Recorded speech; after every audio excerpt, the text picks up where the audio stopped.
You wake up tired not from sleep but from silence, not from exhaustion but from the noise that lives beneath it.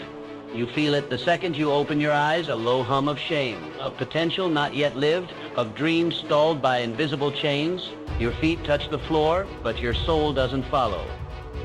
Because somewhere between your responsibilities and your routines, you lost sight of your revolution. Not a breakdown, something quieter, something worse. You've become functional. You do just enough to be respected, just enough to be seen, just enough to be liked, but not nearly enough to be remembered. And that's what kills you, isn't it? Not failure, but fading. Not being crushed, but being common. You've been watching your life from behind glass. You know what you want. You just don't recognize who's looking back in the mirror. There's a part of you that remembers being hungry, obsessed, unreasonable. The version of you that didn't make excuses, only moves. But lately, you've been lying to yourself in small ways, saying tomorrow like it's a plan, saying I'm good like it's the truth. But you're not good. You're haunted. Haunted by a future that's still waiting for you, wondering why you haven't arrived. You scroll through highlight reels, see strangers building, rising, owning their space. And you feel something in your chest, don't you? Not envy, not bitterness, just pain. Because deep down, you know that could have been you. You weren't short on talent.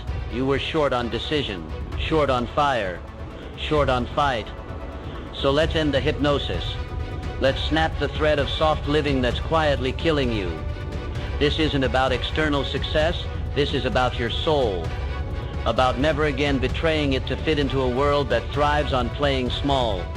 You don't just want wealth, you want weight, you want presence. You want to look at your life and feel it. That it mattered, that it meant something, that you meant something. And that's why this message found you, not by chance, but because you're ready to finally ask, what does it take to move from average to fortune? And the answer isn't found in some self-help cliche.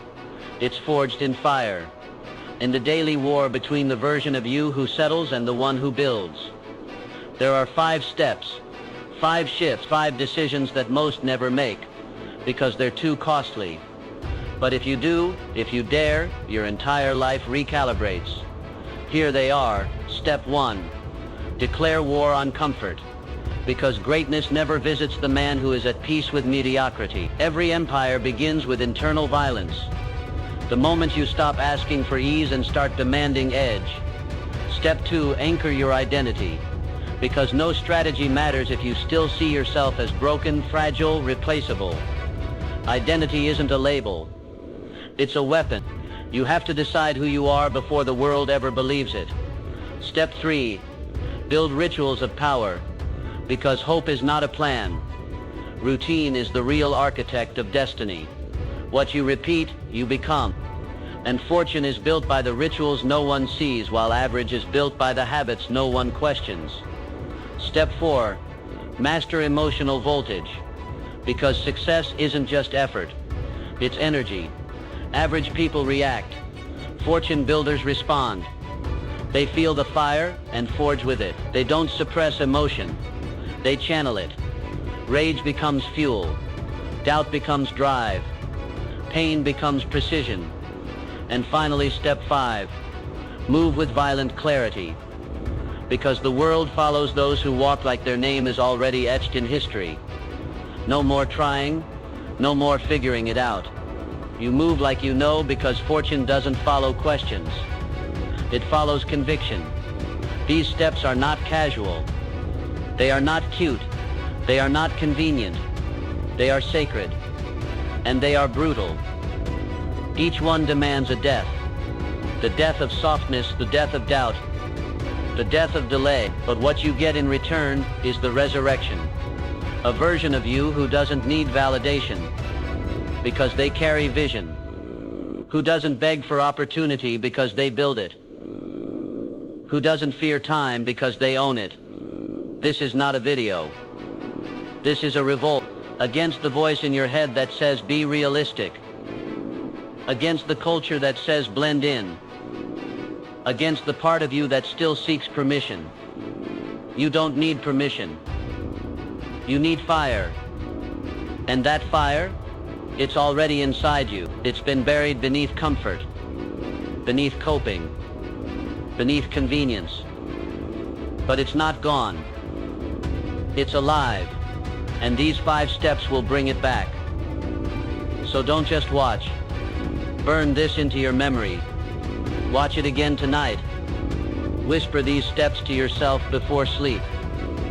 Let them drill into your bone, because the next time you hear that old voice, the one that says you're not ready, you'll smile, you'll nod, and you'll take the next step anyway.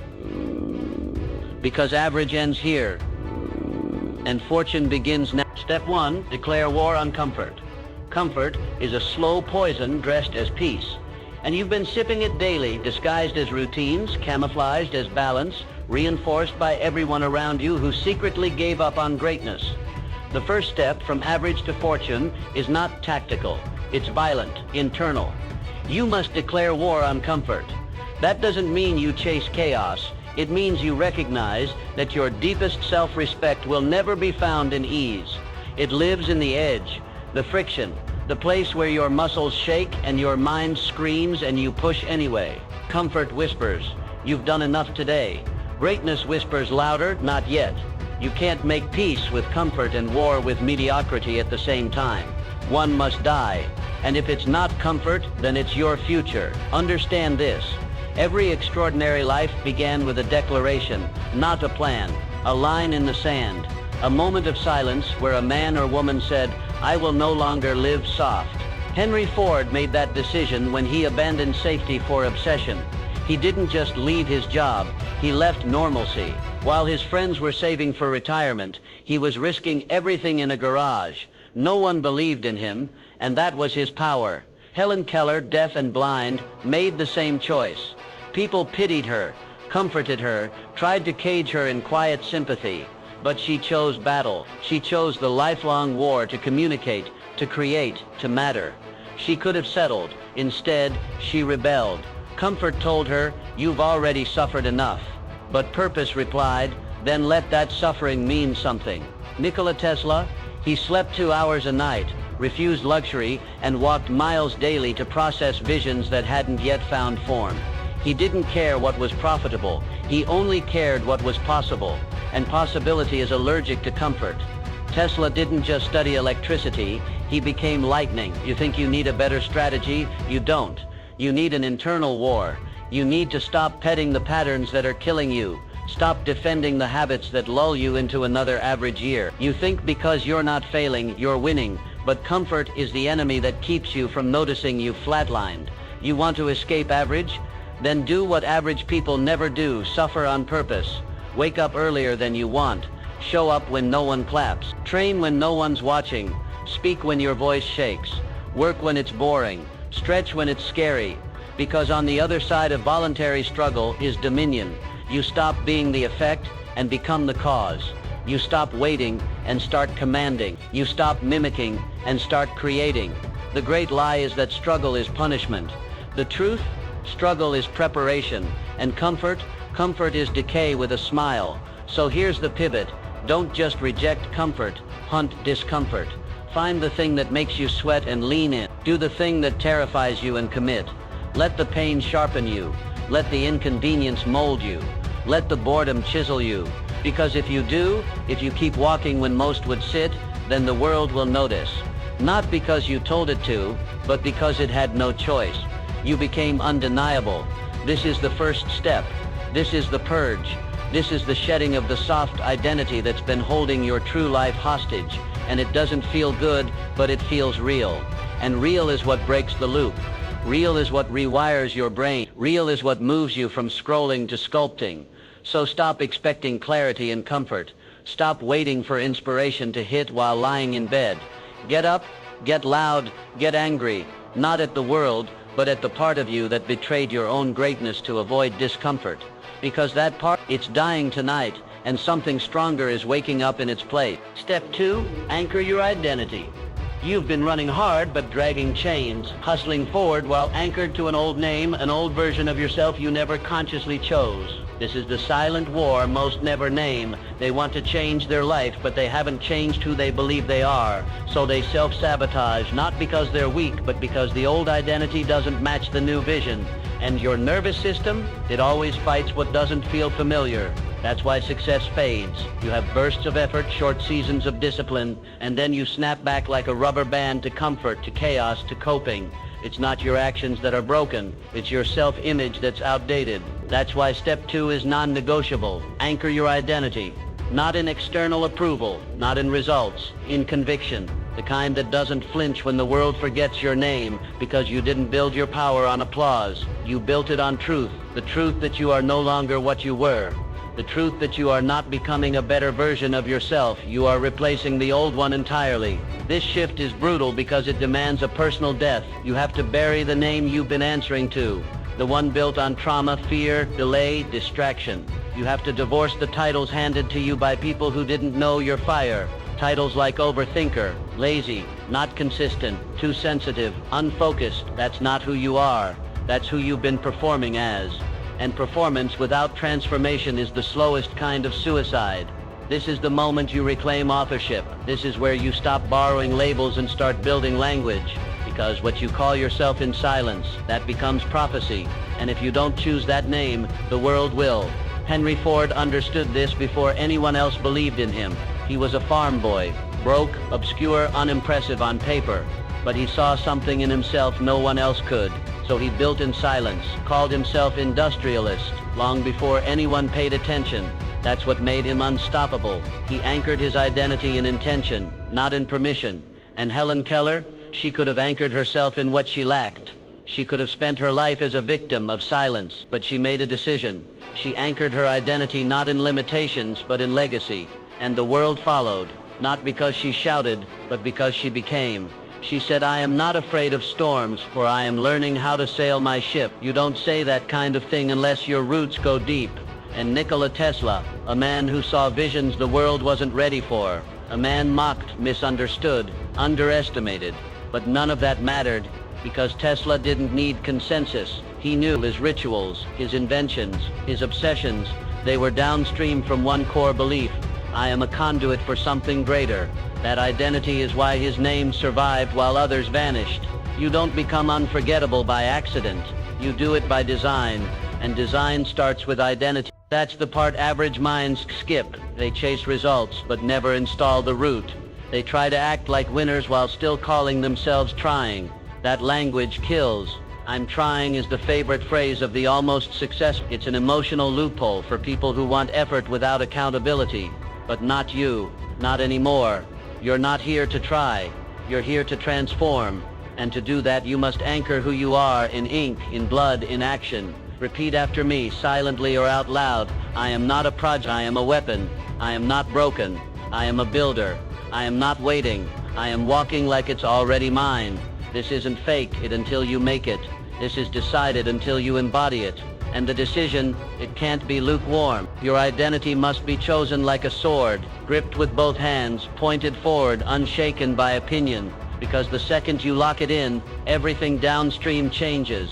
Your habits align, your voice deepens, your energy sharpens. You don't have to force confidence anymore. You become confidence, not the loud kind, the still kind, the kind that walks into a room and rearranges the atmosphere without saying a word. That's what happens when you stop chasing outcomes and start anchoring identity. You move like the result is inevitable, because to you it is. You don't need external validation to keep going. You've already seen the movie. You already know the ending. And so you walk like it, train like it, build like it, lead like it. Not because you're delusional, but because you finally stopped lying to yourself. You finally said, "This is who I am now." And that declaration, that's the lock. You want to know why nothing sticks? It's because you've been treating your future like a hypothesis. You try it out, you experiment, but you don't own it. And if you don't own it, you'll never protect it. You'll never fight for it when life hits. But once you anchor, once you declare in silence and act like it's law, something changes. Your subconscious realigns. Your decisions sharpen. You stop negotiating. You stop explaining. You stop diluting your presence to make other people comfortable. You walk in your lane. You own your space. You build your voice, not out of ego, but out of clarity. You finally understand that identity is the seed, and every result is just fruit. And when the storms come, and they will, you won't fold, because roots don't flinch. Roots hold. Roots anchor. That's what this step is. It's not sexy. It's not viral, but it's everything. Because a storm can break habits, but it can't break identity. So stop waiting for proof. Stop needing signs. Stop asking the world to confirm who you already know you are. Write it, say it, wear it, move in it. And if someone asks, who do you think you are? You look them in the eye and say exactly who I decided to be. This is not performance. This is possession, and you just claimed your name. Step 3, build rituals of power. You don't rise to the level of your goals, you fall to the level of your rituals. And most people never realize that until it's too late. They chase peaks, pray for momentum, talk about discipline like it's a mood, but they never build the machine to hold it. They burn bright for a week, maybe 2, and then the noise returns and their ambition dissolves into dust. Why? Because there was no frame, no floor, no ritual. And without ritual, your greatness is just a guest. It visits, it glows, and it leaves. That's why step 3 is critical. Build rituals of power, not tasks, not routines. Rituals, actions sacred enough that they don't depend on how you feel. They recode how you feel. They don't ask for motivation, they create momentum. Because motivation fades. Rituals endure. Think of every great you've ever admired. Every builder, warrior, inventor, thinker. They all had systems so rooted in identity that the world could collapse around them and they'd still rise. Because they didn't hope for success, they scheduled it. They trained it. They ritualized it. They designed their day like it was a weapon. Henry Ford understood this. While others were inventing, he was systemizing. He didn't just build machines, he built a machine around the machine. The assembly line wasn't just a breakthrough in production. It was a philosophy in motion. Make excellence repeatable. Ford's power didn't come from raw talent. It came from relentless order. He created a rhythm the world couldn't ignore, and that's what you must do now. Design a rhythm that builds you when nothing else will. Because when your life has no rhythm, chaos becomes your compass. And in chaos, average thrives. But in rhythm, in lockdown, sacred, no matter what rituals, you thrive, you sharpen, you expand, you begin to move through your day like you've already won. That's not delusion. That's structure. That's code. Helen Keller, deaf and blind, mastered 6 languages, published books, delivered speeches, advised presidents. And how did she do it? Through ritual. Hour after hour, day after day, communication drills, journaling, tactile feedback loops, relentless mental training. Her transformation wasn't a miracle. It was a mechanism, built from pain, maintained by repetition, and elevated by refusal. Refusal to regress, to soften, to slip. She didn't wait to feel ready. She trained herself to feel responsible. Because ritual isn't about feeling inspired. It's about commanding integrity when nobody's looking. And that's the fire most never touch. Nikola Tesla lived his life like a ritual poem. Every movement, every number, every walk, every thought, choreographed, calculated, consecrated. People called him eccentric. But the truth is he was precise. He had rituals for thinking, rituals for eating, rituals for aligning his mind to frequencies most couldn't comprehend. And that precision, that's what built the future. It wasn't chaos, it was clarity. It was a man who had decided what mattered, and then repeated it until the world bent. What about you? What anchors your mind before the world starts asking for pieces of you? What non-negotiables center your identity when doubt creeps in, when fatigue knocks, when nobody's clapping? You think your life will change from a breakthrough, but I'll tell you this, your breakthrough will be the result of 1,000 quiet repetitions you did when no one was watching. You will rise, not from one big act, but from invisible commitments you kept when no one asked you to. That's ritual. That's the forge. That's the real work. And here's the secret. It's not about doing more. It's about choosing what you'll do no matter what. You don't need 50 rituals, you need 3. One to master your morning, one to protect your energy, one to end your day with clarity. These are your rails, your spine, your code. They don't have to be complicated. They just have to be consistent, because what you repeat becomes what you believe, and what you believe becomes how you behave, and how you behave becomes who you are. So what happens when you train your nervous system to expect victory? Because your rituals are so tight, they leave no space for failure. What happens is simple. Your confidence becomes calm. Your momentum becomes quiet. You don't have to shout anymore. You don't need to convince anyone. Your life becomes the message. You walk into a room and people feel the rhythm. You're not random. You're rooted. And the world trusts what's rooted. The world respects the grounded. You want to build fortune. Start by building a morning, a movement, a meditation, a moment of stillness, or a session of chaos. Whatever keeps you sharp, just make it sacred. Make it non-negotiable. Tie your future to it, because this is not a game. The world is too loud. The pressure is too real. If you don't ritualize your power, the world will dilute it for you. You'll start the day with clarity and end it with confusion. Not because you're lost, but because you never locked yourself in. And here's the truth no one's telling you. The most powerful people in the world aren't more gifted, they're just more scripted. They don't leave their mind up to mood. They don't leave their schedule up to convenience. They lock the doors of their rituals and become their own captain. Their rituals become their compass. And when emotion hits, as it always does, they fall into structure, not chaos. That's emotional mastery. Not detachment, not suppression, just direction. It means you can feel everything and still move. Still show up, still dominate, still build, because your rituals don't care how you feel.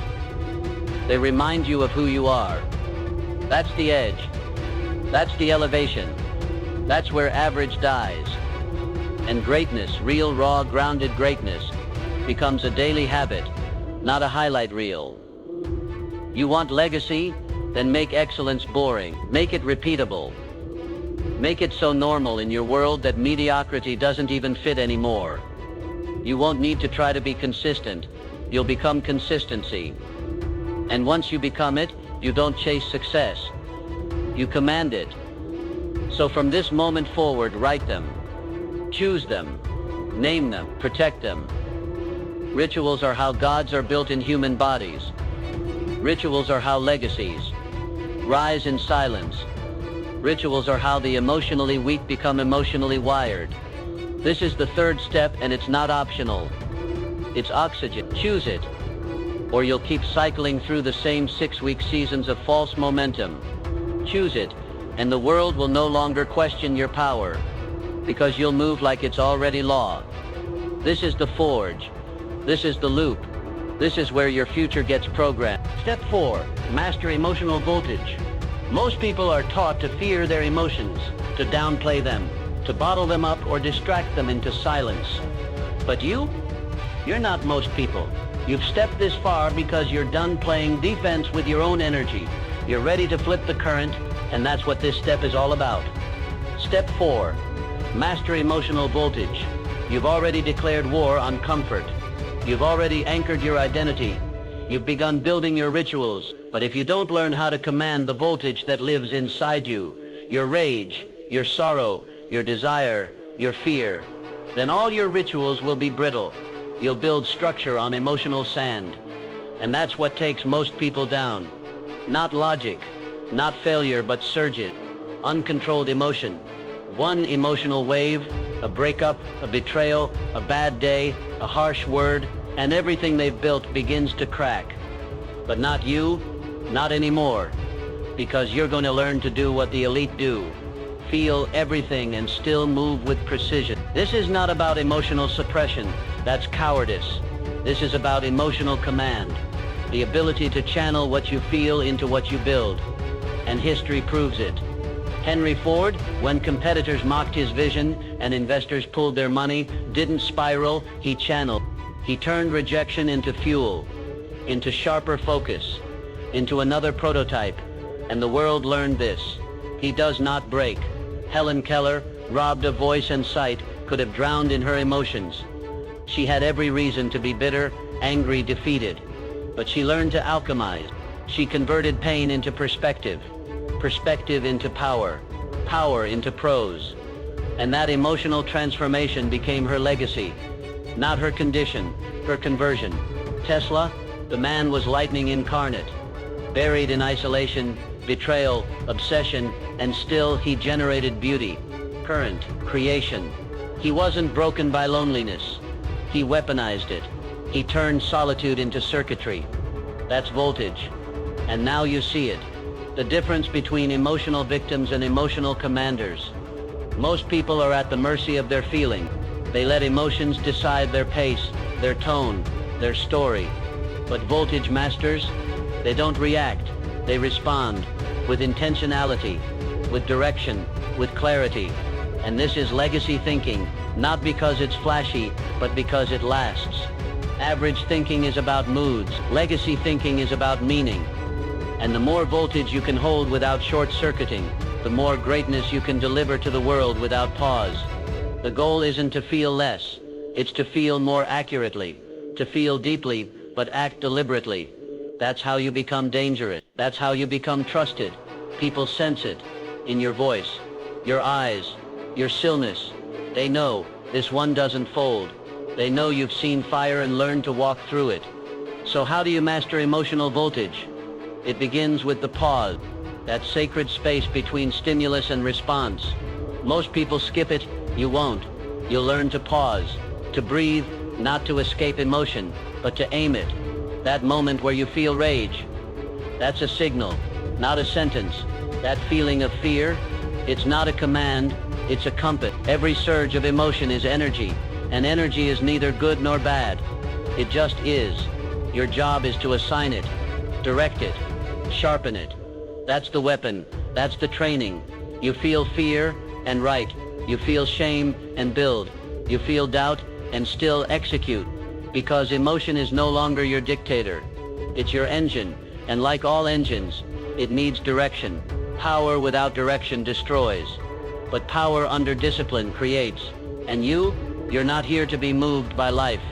You're here to move through it, with presence, with poise, with precision. So the next time the storm comes, and it will, you don't run. You rise. You observe. You anchor. You extract.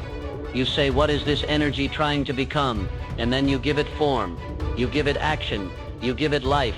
That's how you lead others. Not by shouting, by holding space, holding energy, holding line. And the world trusts the ones who don't leak, who don't panic, who don't project. The world follows the emotionally disciplined because we're in short supply. And this is what legacy requires. Someone who feels the same chaos everyone else does, but chooses stillness instead of drama, direction instead of doubt, build instead of break. And the truth is, emotional mastery doesn't come from therapy, or meditation, or stoicism alone. It comes from repetition under fire. From the 100 moments where you wanted to spiral but you chose structure. From the nights where you wanted to escape but you chose focus. From the days where you wanted to implode but you chose to move anyway. You didn't escape the voltage, you conducted it. And you became something few ever touch. Emotionally sovereign, untouchable. Not because you're numb, but because you are aligned. You're not at the mercy of your triggers. You're at the helm of them. You turn emotion into motion. That's why you last. That's why you lead. That's why you build. And from this voltage, from this fire you now hold, comes your legacy.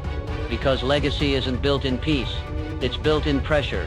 When others would quit, collapse, break, you transmit, you direct. You become the signal that others follow when their own energy fails. And this step, this mastery, it doesn't make you robotic. It makes you radiant. You begin to glow, with certainty, with gravity, with the kind of presence people remember long after you've left the room. This is not a trick. This is a transmission. and you are becoming the kind of person who can carry it. So next time your body trembles with fear or anger or doubt, good. That means the energy is alive. The question is, what will you do with it? Channel it. Build from it. Use it to carve something permanent. Use it to write something eternal. Use it to speak something unshakable. Because that energy, that's your legacy in raw form. And you just learned how to command it. Step 5. Move with violent clarity. There comes a moment in every life when drifting is no longer an option. When thinking, planning, and preparing must bow to a single force, movement. And not gentle movement, not hesitant, not polite. Violent clarity. That is step 5. That is the final door. Not because it's the hardest, but because it's the one most people never touch. They hesitate. They research. They ask for signs. But clarity never comes to those who wait. It comes to those who walk, who move without permission, who step into uncertainty not because they're fearless, but because they've buried the part of themselves that flinched. The truth is brutal. The world is not waiting to crown you. It is waiting to test you. And the only currency it respects is certainty in motion. Every powerful person you've ever admired had to make the same decision. To stop apologizing for their vision. To stop negotiating their power. To move like the future was already written. Henry Ford didn't hope the world would catch on. He forced it to. With machines. With structure. With relentless motion. He didn't move delicately. He moved violently. Broke industries, offended the old guard, rewired how humanity thought about time, speed, and scale. He moved like his name was already in the history books, and because of that it is. Helen Keller didn't shuffle quietly through life. She moved with impact, with sharpness, with clarity. Every room she entered as a force. Not a victim, not a token, a teacher. And that clarity, that refusal to waver, built her legacy. Tesla didn't just invent. He walked like a storm. Every step precise. Every project outrageous. He was misunderstood not because he was unclear, but because he was too clear. He saw what others couldn't, and he refused to slow down to explain it. He moved ahead, alone, violently aligned with a vision only he could see, until the world had no choice but to catch up. That's the power of violent clarity. You don't chase, you command. You don't wait to be ready.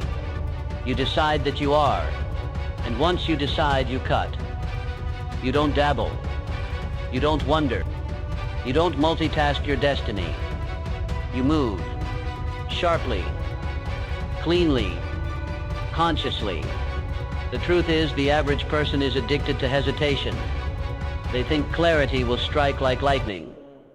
But clarity is not a gift. It's a consequence of action, of decision, of momentum. You don't get clear so you can move. You move and that makes you clear. You build and the fog burns off. You speak and your voice sharpens. You act and your path appears.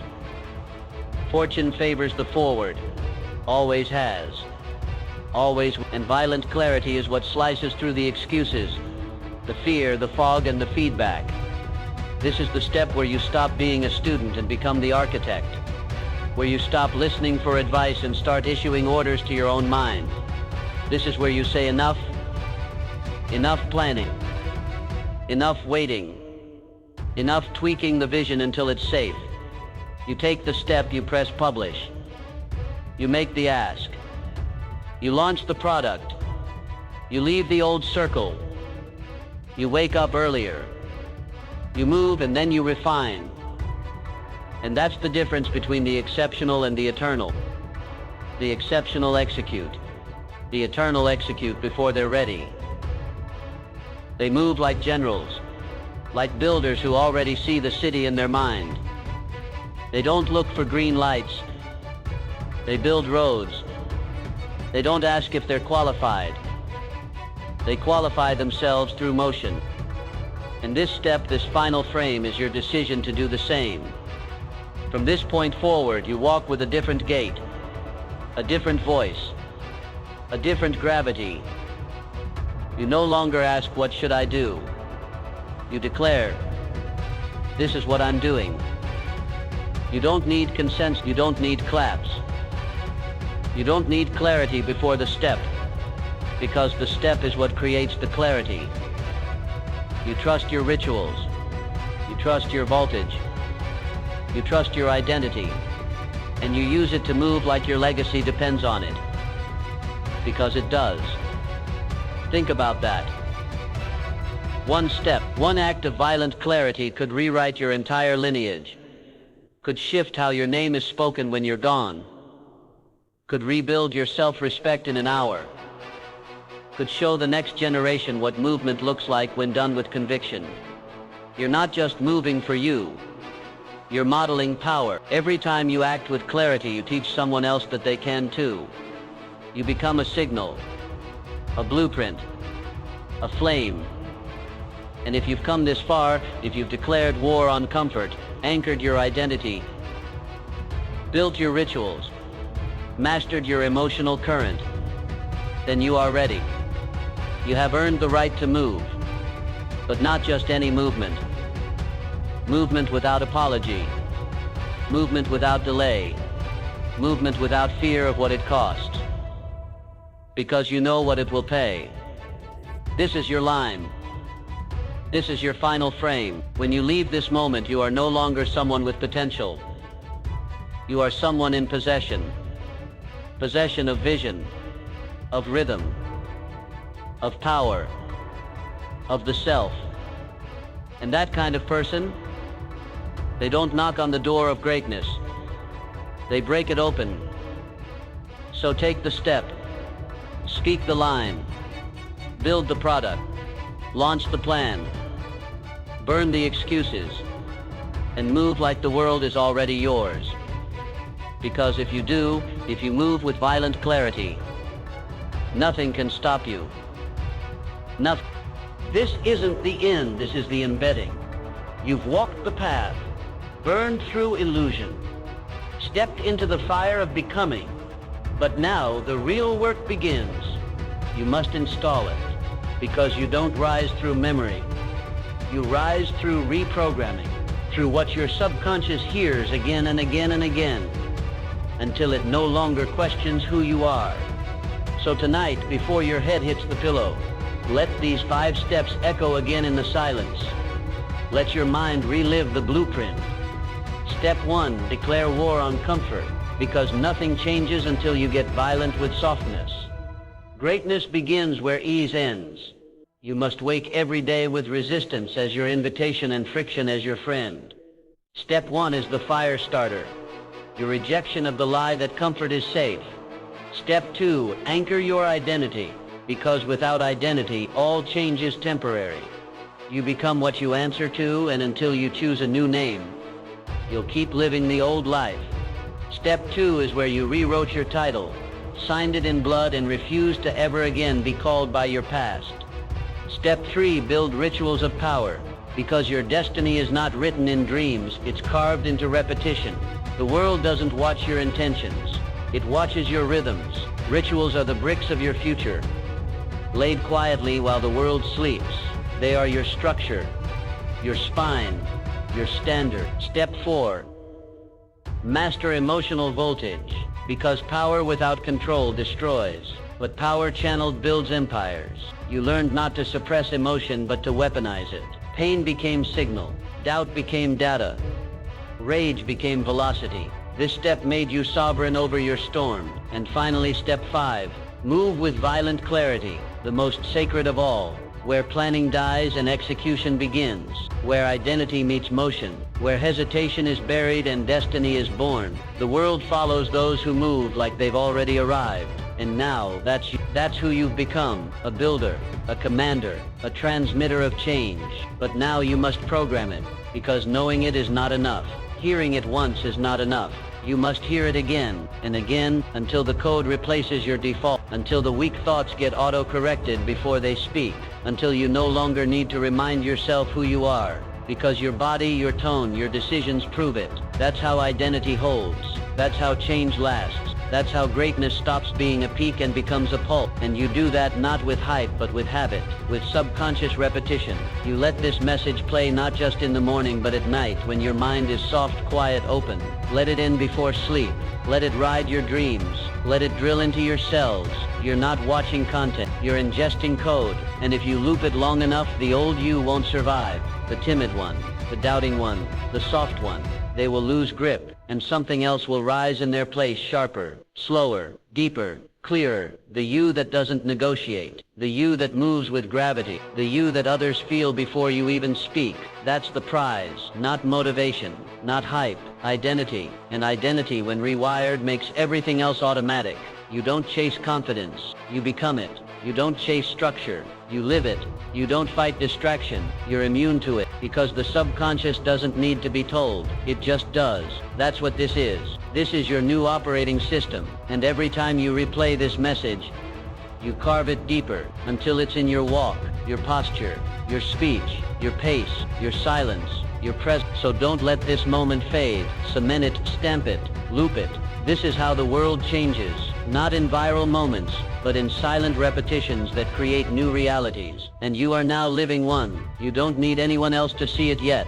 You just need to repeat it. And so I leave you with the final seal, the command, the echo that will tone this script into your second skin.